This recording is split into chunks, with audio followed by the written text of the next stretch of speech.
Well, welcome. Thanks everyone for joining us. I think we have some regulars who've been to a few of these with us before. Hopefully some regulars also watching the stream version. We're excited to have Greg with us as well.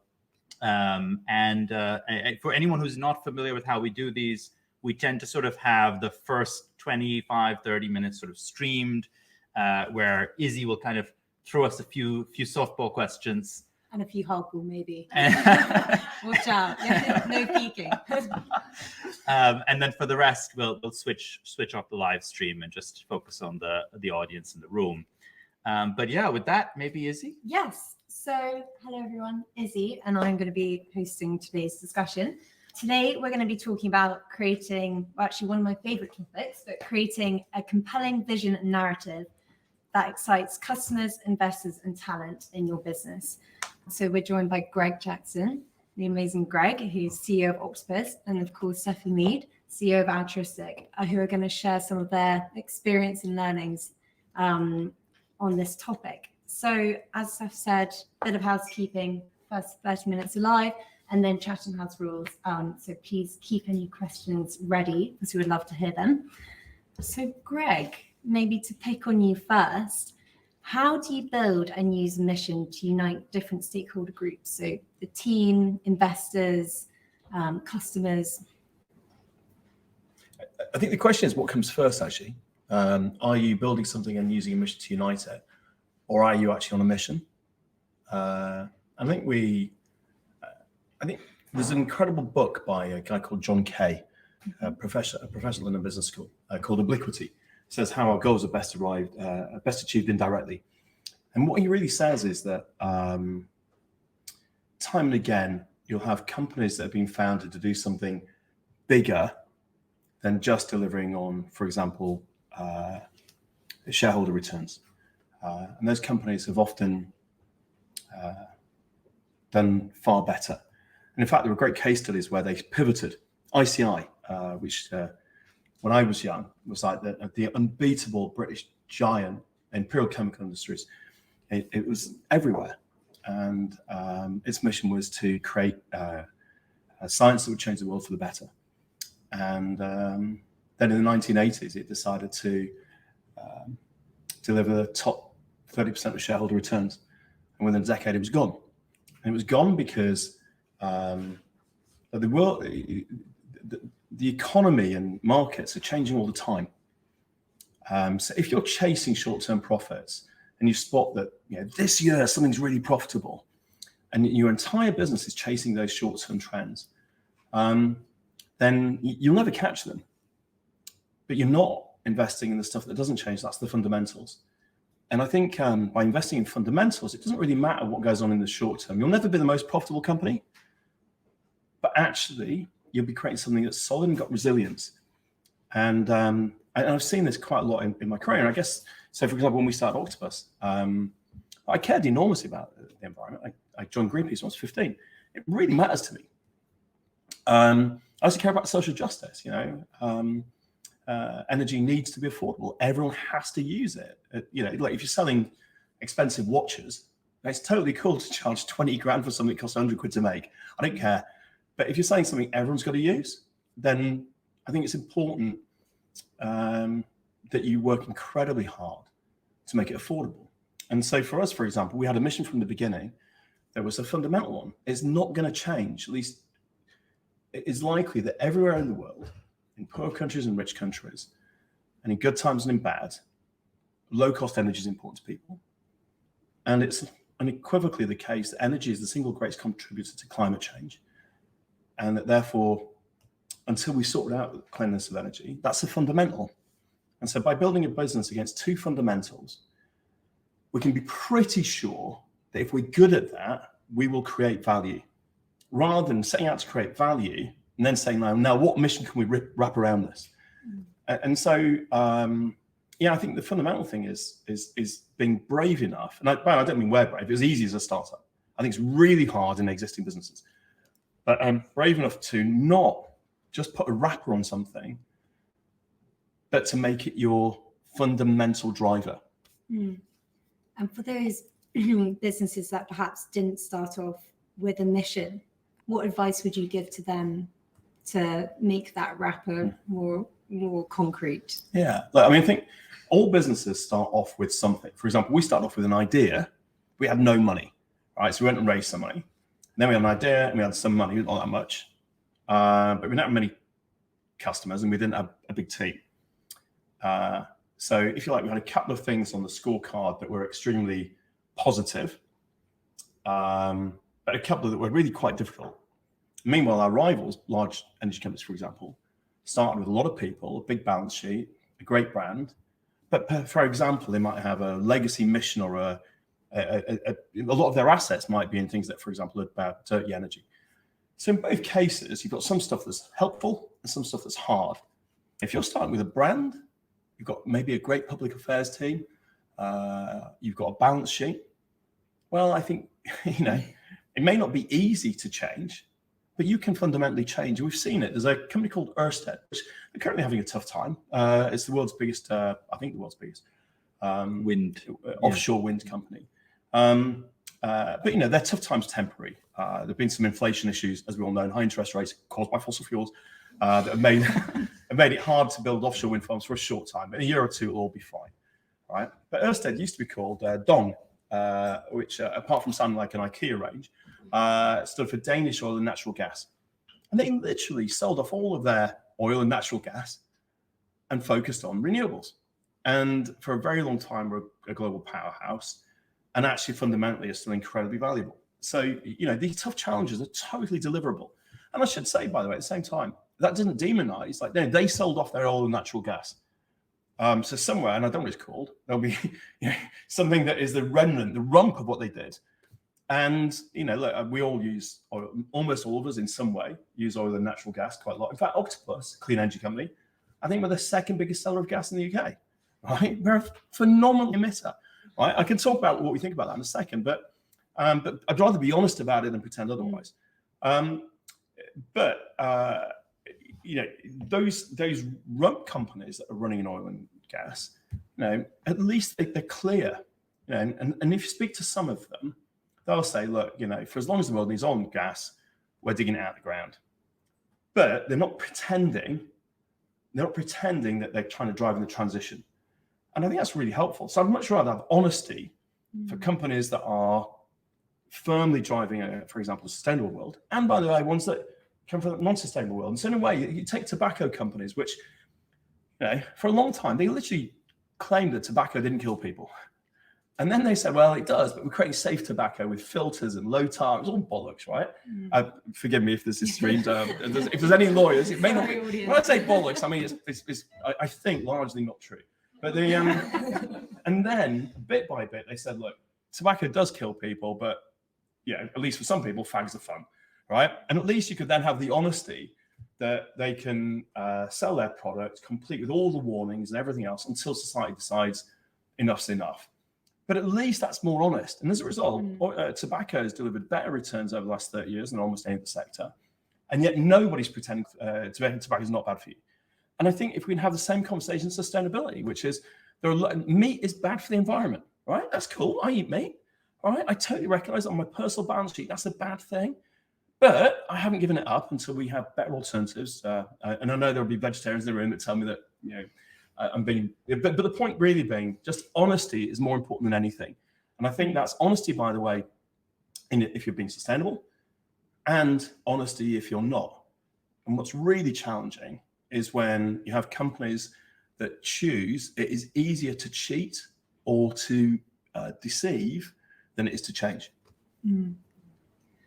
So prioritize your genuine points and be honest about the bits that don't quite fit in line. If you're not here for a mission that, for example, about sustainability, if you are, I use tobacco as an example just because there's no way anyone can pretend it doesn't do a load of bad stuff. But by not pretending, they deliver phenomenal returns for shareholders. Honestly, that's a good thing, right? And I just think for a lot of companies, it will be choosing where they're going to go, making tough decisions, but you can deliver astonishing returns by just not pretending anymore, which is better for the planet because we at least all know what to think about you, right? And that's really powerful, or choosing to make positive change. Yeah. So honesty's over here. Seth, I want to talk to you about consistency. I like the contrast with honesty. Honesty's over here and on this side. yeah. Naughty corner. How important, well, learning from your experience at Altruistic, how important is consistency as a factor in building a mission? Yeah, so I'm slightly less well known than Greg, and Altruistic is catching up still with Octopus. So maybe just by way of introduction to our company, I think we're sort of also in the startup space. We've grown similarly at a pretty radical pace. We're now 80 people worldwide, and for those who met us 2 years ago, we were maybe a quarter of that. I think my learning from this experience is that you sort of think about lots of small things done day after day in a consistent way, and a few big things that are bets. And let me maybe actually tie this in with what Greg was saying. So when Greg talked about Dong and Ørsted, one of the things that made the Dong transition to a sustainable business work from a heavy emitting business to a, let's say, purpose-driven renewable business was they bet the farm. Like at some point they said, actually, the business we're in isn't the business of the future. We need to pivot and do this new thing, and we're going to bet everything on this. And if it doesn't work, we're in serious trouble. But that's the bet we're making. And I think for us, for instance, we're in the sustainability data space, and we decided pretty early on, literally since day one, that we wanted to solve for decarbonization and impact reduction. We're not solving for reporting. If we solve for decarbonization and impact reduction well, then reporting is done as a byproduct.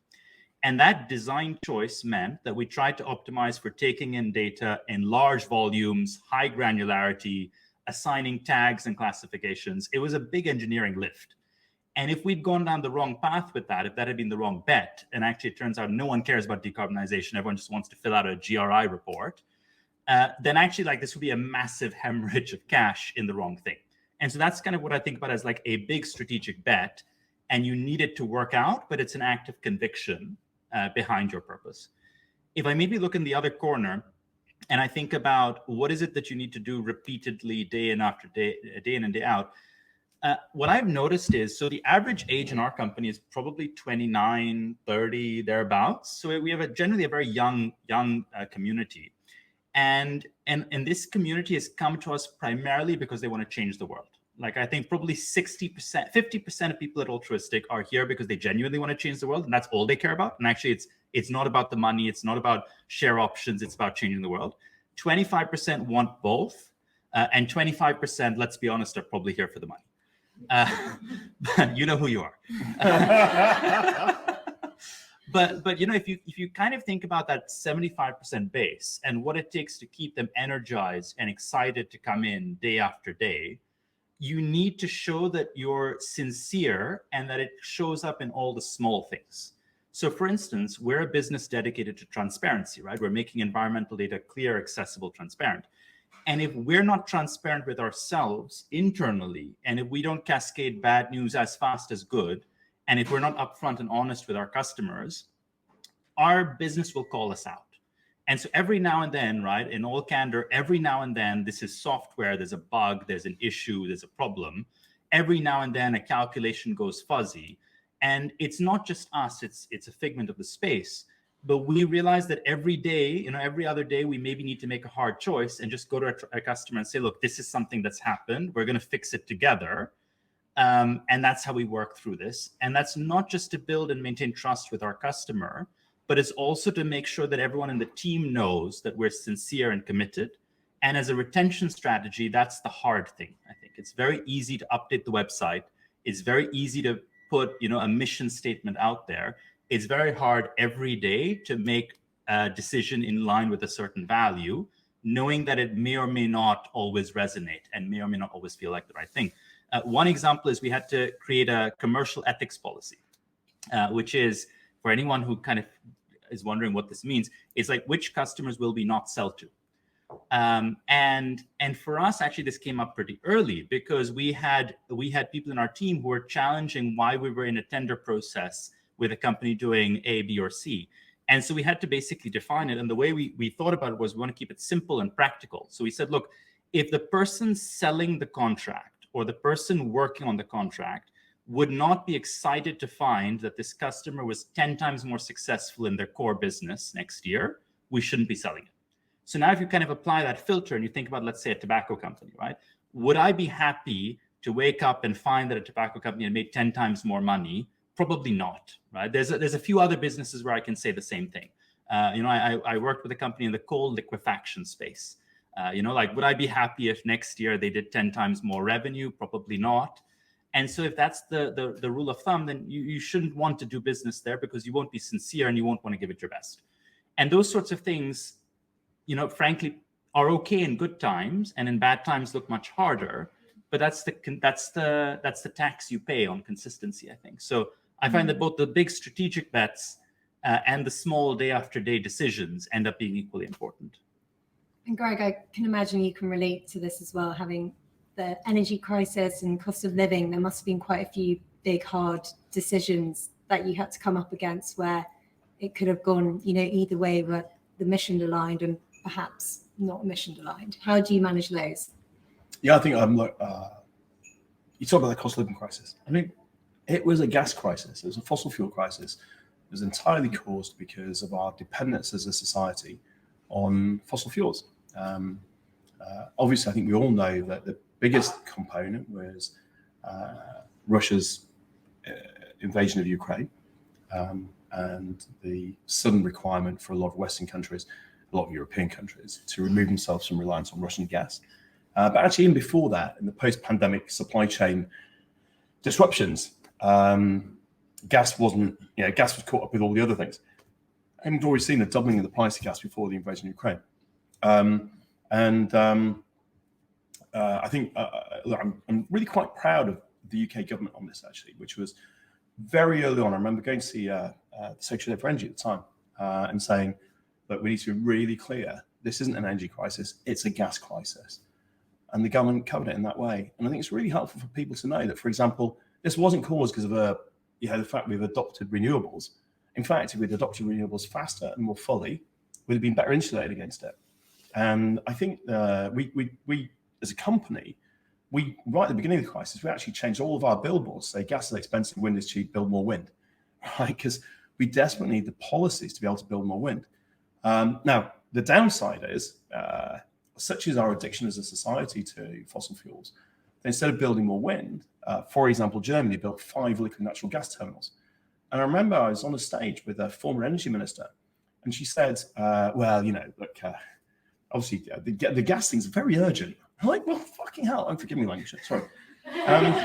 But you can build a wind farm in a year if you just gave us permission, right? If we had permission, we could be building a wind farm in a year. And people go like, well, what difference that will make? But well, actually, for any decent sized town or village, we can build a wind farm nearby. We could generate, a huge chunk of their electricity and insulate them dramatically from the fossil fuel crisis. And sadly, certainly the UK, I think I saw a couple of days ago, there wasn't a single application to build a new wind farm last year in England. So I think on the one hand, I think the public really appreciated that this is a gas crisis. But what we haven't done is crystallized upon that understanding to take the action we need. That, look, we may be through the fossil fuel crisis for now, although let's remember that they happen periodically. They happen roughly once or twice every decade. And we haven't capitalized on that to deal with the bigger crisis of climate change by building more, for example, wind farms. There is some good news. We work across, I think we generate electricity in 15 countries now. And in some countries, it is now easier and faster than it's ever been. In Spain, there's a regime where in parts of Spain, we can get permission to build a wind farm in 10 days, right? It's incredible, right? And so what we're beginning to do is build this checkerboard of country and policy, and then you fill it out and you say, right, which countries are delivering the policies? And then we can take the best of that and take it to every country to enable us to deploy faster. And so I think now we are going to see a race. Incredibly, I mean, it wasn't to be a question, so forgive me for going off piece, but look, the world at the moment is full of, I think, in some ways, unnecessary divisions, and we're ending up kind of dividing more than we ever need. But half of all the renewables in the world built last year were built in and by China.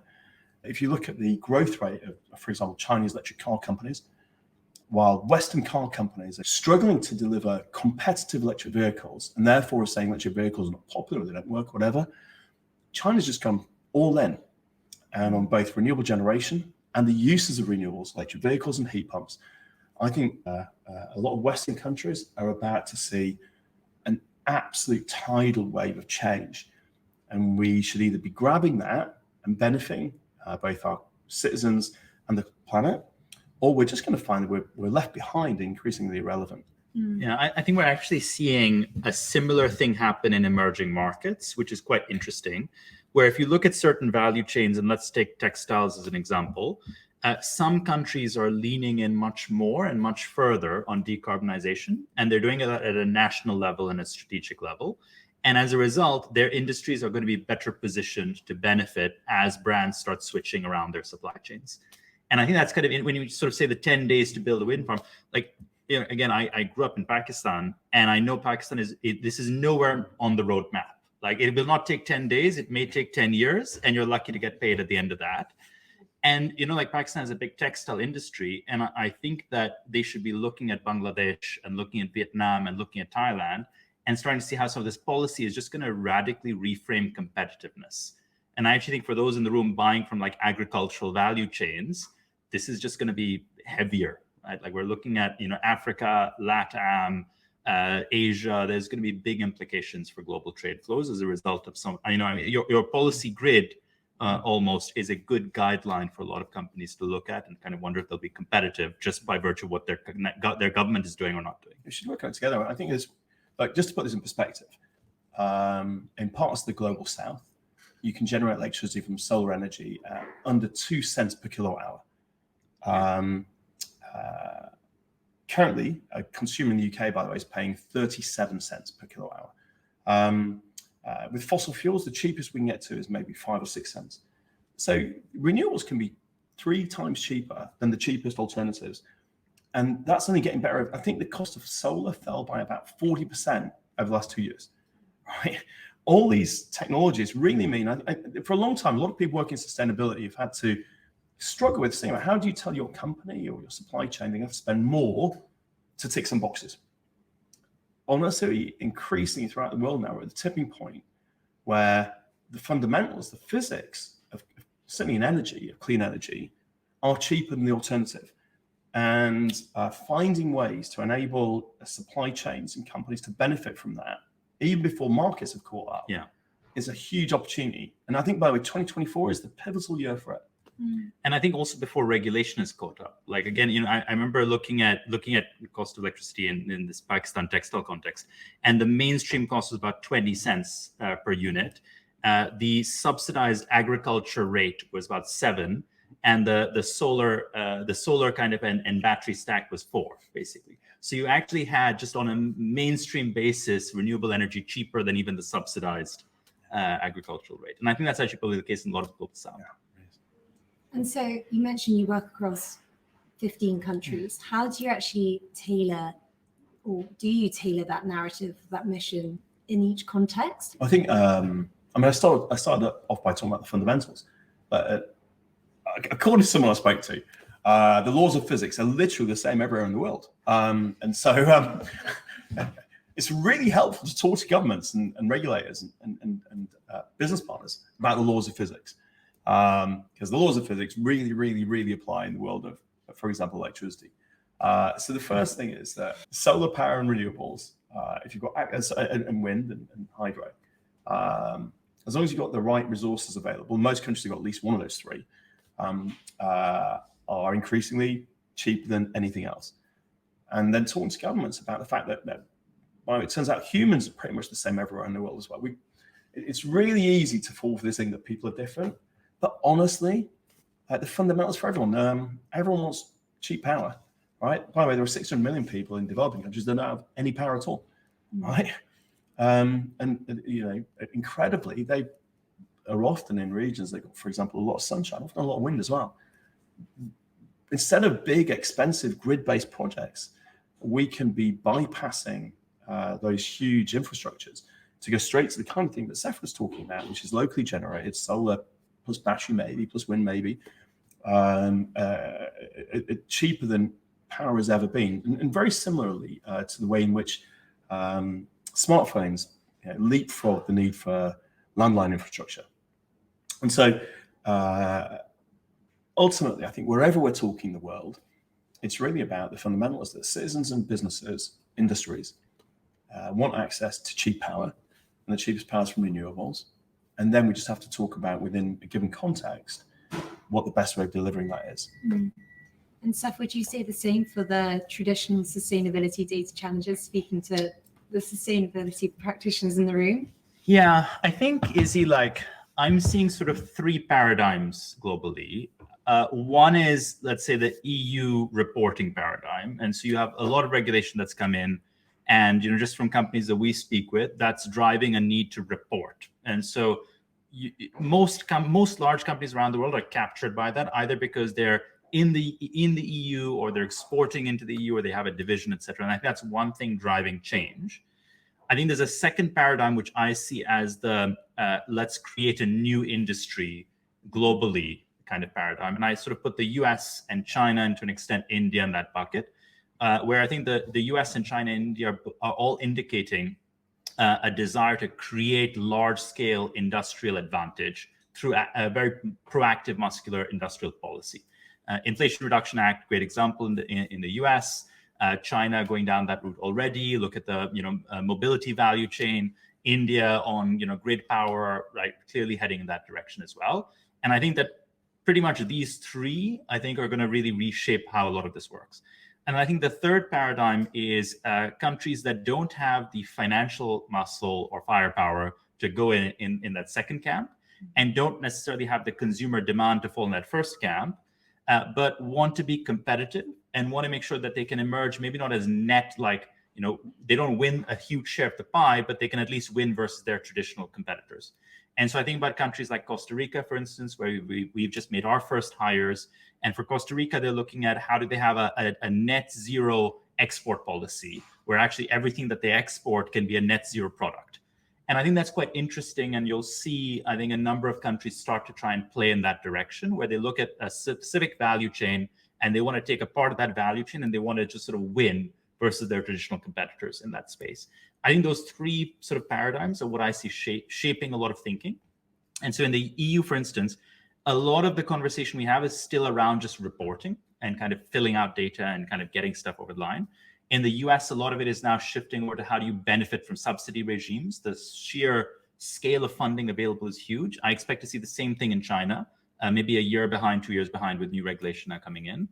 I expect to see the same thing and maybe a year or two behind that in India.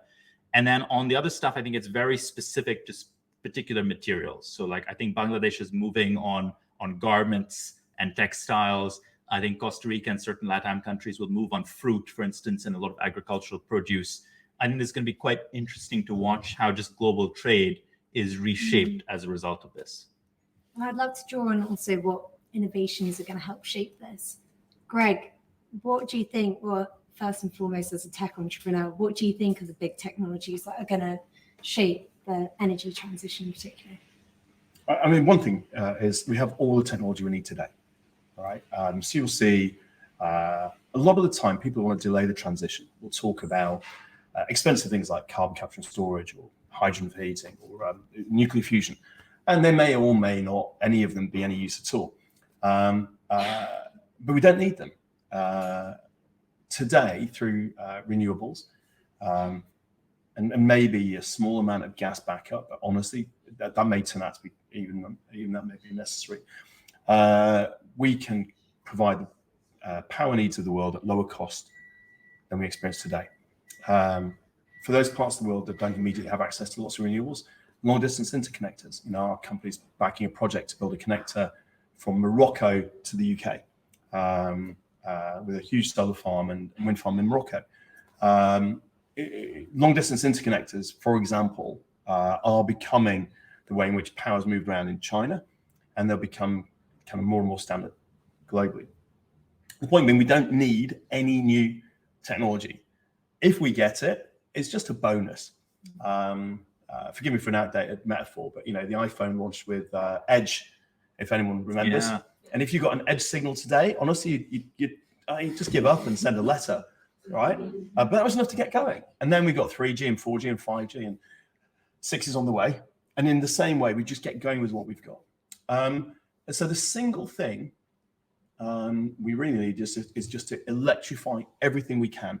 Electricity, which is not a massive new innovation, just turns out to be remarkable. An electric car turns 80% of the power of a battery into motion. A petrol car turns 25% of the energy in the petrol into motion. A gas boiler turns 85% of the energy in the gas into heat. A heat pump turns 300% to 500%, well, generates 3 to 5 times more heat than the energy input.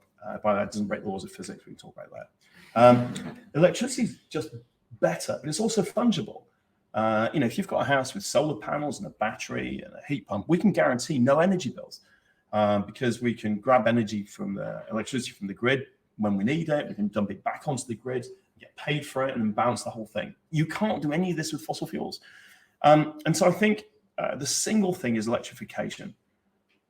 As you electrify, it might be that today electricity is generated by a gas power station or even coal. But if the end use is electrified, bit by bit, we can replace that with renewables. And again, incredibly, thanks to the efficiency of electricity, an electric car, which gets all of its electricity from a gas power station, will generate less emissions than a petrol car. An electric heat pump that gets all of its electricity from a gas power station will generate less emissions than a gas boiler. Right? So electrification is the only thing we need to think about. All the rest will then follow. And Seth, what are your big bets for the decarbonisation transition? I'm going to mostly agree with Greg. Smart bet, I think. But I'm going to add 4 other things. So I would say the first one I agree is basically, I think, a shift to renewables. Like, I think a shift to renewables in different formats, however you cut it, whether it's solar, whether it's distributed, whether it's centralized, whether it's wind. I think there's a shift to that. And I think storage within that is going to be a big component as well. If I look at it from the perspective of, certainly most of the companies in the room with us and many listening online, and I sort of look at it from the perspective of your climate roadmap, your carbon baseline, what is actually going to move the needle, I think that most companies I speak with are looking at 5 buckets, basically. The first one is the shift to renewables. In the context of, again, your carbon numbers, that's a very small thing for most companies. It's 1%, 2%, 3%, just in how this stuff is calculated.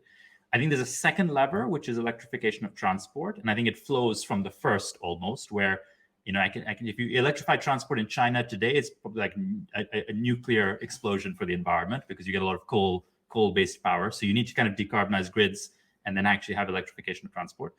The third situation, I think, is around circularity. And I would specifically look at packaging for that. I'm using circularity broadly, and I'm kind of seeing recycled content, as well as, let's say, reuse and other modes, because anything you can do to kind of reduce the new material use in that, I think, is going to be important. The fourth thing that we're seeing a lot of is alternative materials. And so think about whether it's like meat-based materials switching to plant-based, in many cases, whether it's natural switching to synthetic, which can often actually be lower emissions as well. I think there's a lot of material switches.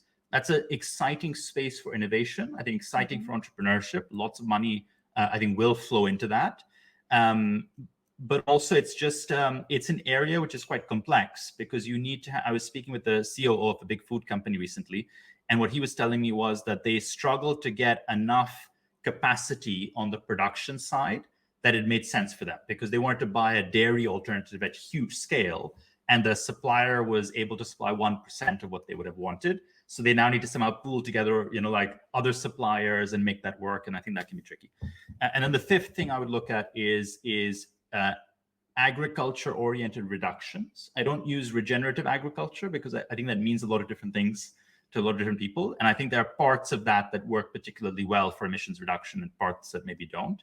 But I think about any agricultural-related sequestration, et cetera, as another big tool in the toolbox that most companies I speak with are looking at. So those 5, I would say, from a company backwards lens. I feel a bit mean. I that would only too. gave you Well, let one me just instead jump of in. five. No, so and by the way, I counted it. You said 4, and then you did 5 as one of your 4, which I think is 9. Right? But but I think it's entirely reasonable. It's extremely compelling. But obviously, I'm sticking to the wheelhouse of energy. And I think the one observation I would add, though, on top of this electrification thing is that end use changes when you change the source. So, for example, renewables are the cheapest form of electricity, energy we've ever had, and get cheaper every year, as long as you use them at the time they're being generated. And I think getting used to the idea that, for example, traditionally it might have been most efficient to, run a factory for a straight 16 hours.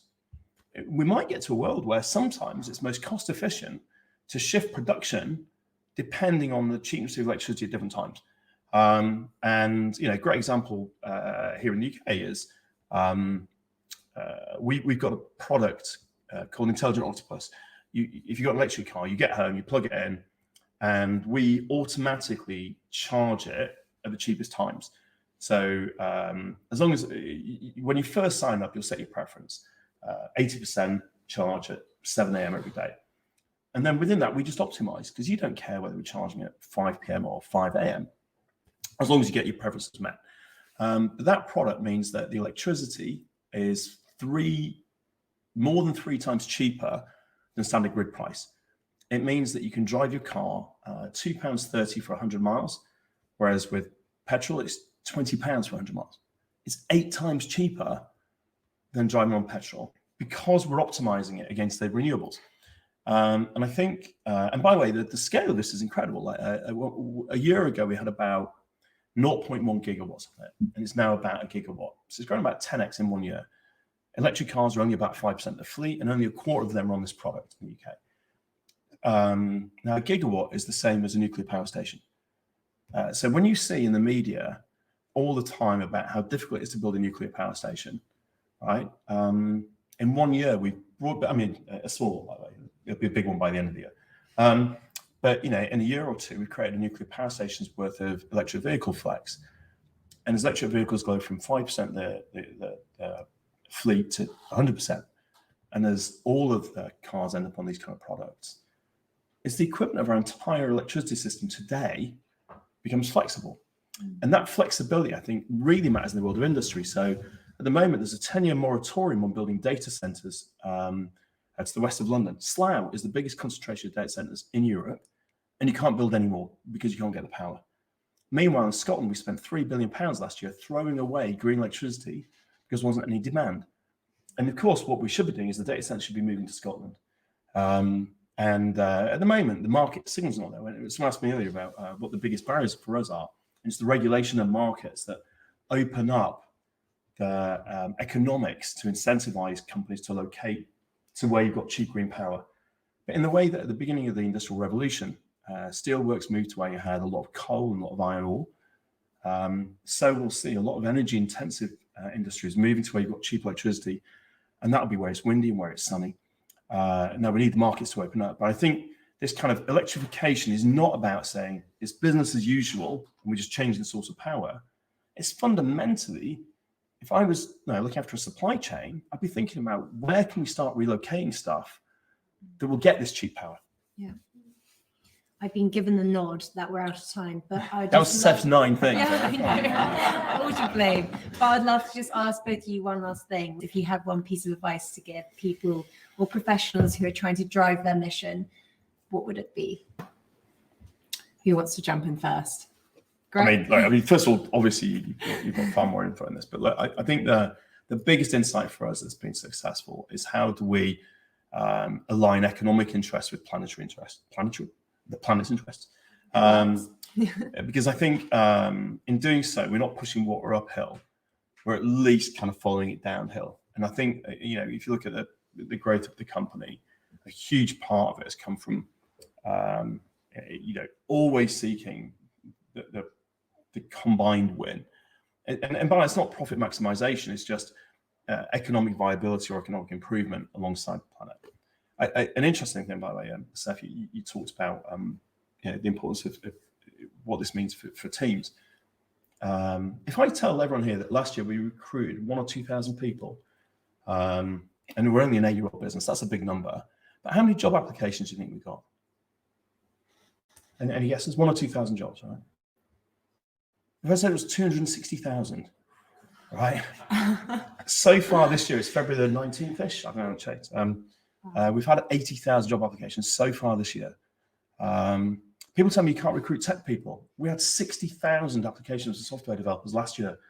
Now, I just say this because, the extent to which aligning interests creates truly compelling opportunities for people. And look, if we get 250,000 job applications, and there's one in the room, so I'm very conscious of one, but you've got this, like, you can pick the very best talent in the world. And that gives you this astonishing ability to outcompete incumbents. And so I guess the big thing for me is just thinking about this alignment of interest all the time. Yeah, it's a good one. I think for me, kind of related to that, I would just think about how brand benefits compound.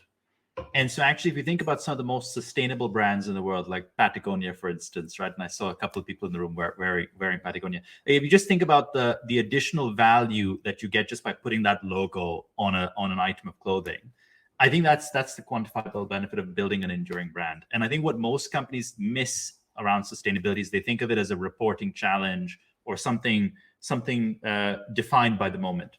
Whereas actually, when I look at the data, I think about a generational transition of preferences. And I kind of look at, like, who is it in all those surveys that we talk about that is actually saying that they prefer the more sustainable option? It tends to be people who are younger. So actually, the biggest correlation is not income. And I actually did the analysis across different countries. It's actually age. Younger people tend to assign a higher priority to it across all countries, actually, like Indonesia, Malaysia, US, Japan, wherever you go. The second is they tend to be more urban. The third is that they tend to actually are less likely to identify as men. And actually, when you start looking at all the sort of dynamics of this buyer group, you get a really enduring, really loyal buyer group that also has many years of buying capacity ahead of them. And I think when you start to realize that that's the value play here, that's what you're playing for, then you want to really focus on building a sustainable brand that can actually survive for decades and just tap into, again, that new generation. And actually, again, the data tells us that the children of this generation are more likely to have even stronger preferences. Like the trend is actually generational, going back in time as well. So that the main thing I would think of is, like, how do you just create a brand that can last using sustainability as a springboard to do that better? I think that's a great place to stop. I'm going to close down the live version. Thank you, everyone online, for joining, and open up questions